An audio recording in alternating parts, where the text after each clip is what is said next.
हाँ प्रिय विद्यार्थियों, कल हमने कॉस्ट ऑफ कैपिटल के बारे में, उसका जो अर्थ है, उसकी जो अवधारणा है, उसके बारे में विस्तृत चर्चा की। आज हम उसकी इम्पोर्टेंस, उसकी सिग्निफिकेंस, उसके महत्व के बारे में विस्तृत चर्चा करेंगे। पूंजी की लागत के महत्व को निम्न बिंदुओं द्वारा स्पष्ट किया जा सकता है।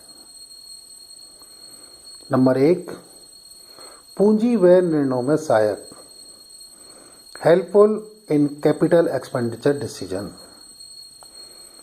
पूंजी व्यय निर्णय की वर्तमान मूल्य विधि अथवा अपहारित रोकड़ प्रवाह विधि, प्रेजेंट वैल्यू मेथड और डिस्काउंट कैश फ्लो मेथड के अंतर्गत विनियोग प्रस्ताव के भावी रोकड़ अंतर्वाहों को जिस दर पर अपहारित किया जाता है वह पूंजी की लागत कहलाती है।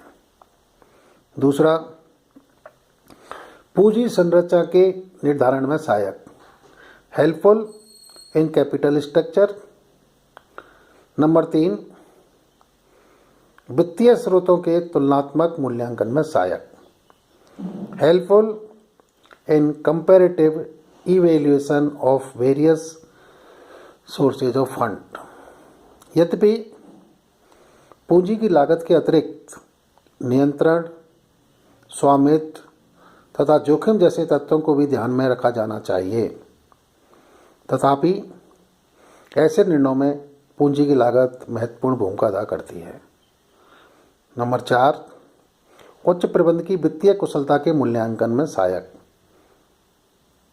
Helpful in evaluation of financial efficiency of top management.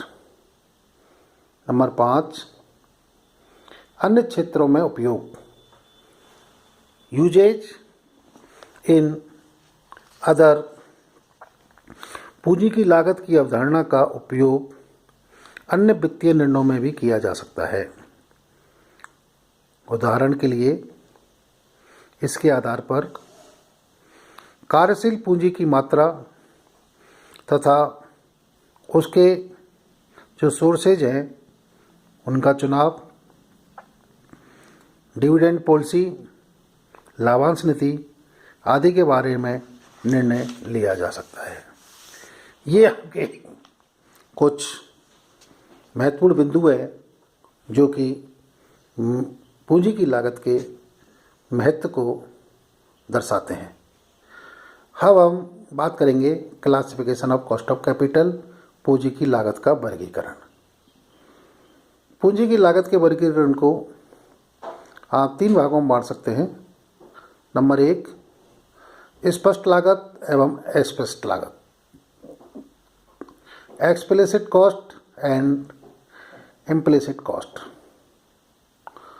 जो प्राप्त कोषों के वर्तमान मूल्य को प्रत्याशित रोकड़ परिवारों जो ब्याज या लाभांश के भुगतान तथा मूलधन के पुनर्भुगतान के रूप में हो सकते हैं के वर्तमान मूल्य के बराबर कर देती है।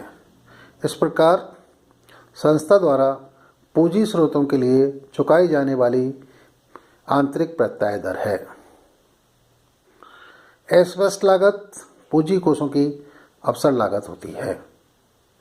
उदाहरण के लिए, एक कंपनी के लिए प्रतिधारित अर्जनों की लागत अस्पष्ट लागत होती है, क्योंकि यदि ये अर्जनें अंशधारियों को वितरित कर दी जाती हैं तो वो इन्हें अनंत विनियोजित करके आय प्राप्त कर सकते हैं।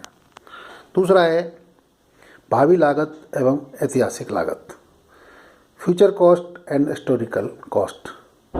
भावी लागतों का अनुमान लगाने तथा निष्पत्ति की प्रमाप अथवा पूर्व निर्धारित लागत से तुलना करने में ऐतिहासिक लागतों की महत्वपूर्ण भूमिका होती है।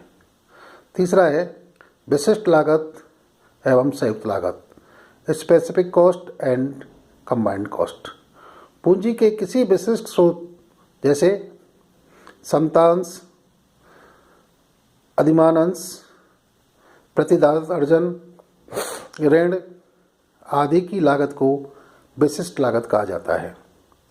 जबकि संयुक्त लागत पूंजी के विभिन्न सोर्सेज की मिली जुली लागत होती है, जैसे पूंजी की भारित औसत लागत, weighted average cost of capital, और पूंजी की समग्र लागत, ओवरऑल कॉस्ट ऑफ कैपिटल भी इसे कहते हैं।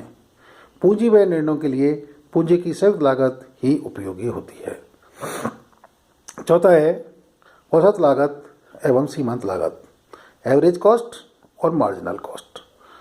किसी भी संस्था द्वारा किसी समय विशेष पर विनियोजित कोषों के विभिन्न स्रोतों की विशिष्ट लागतों का भारित औसत पूंजी की औसत लागत कहलाती है।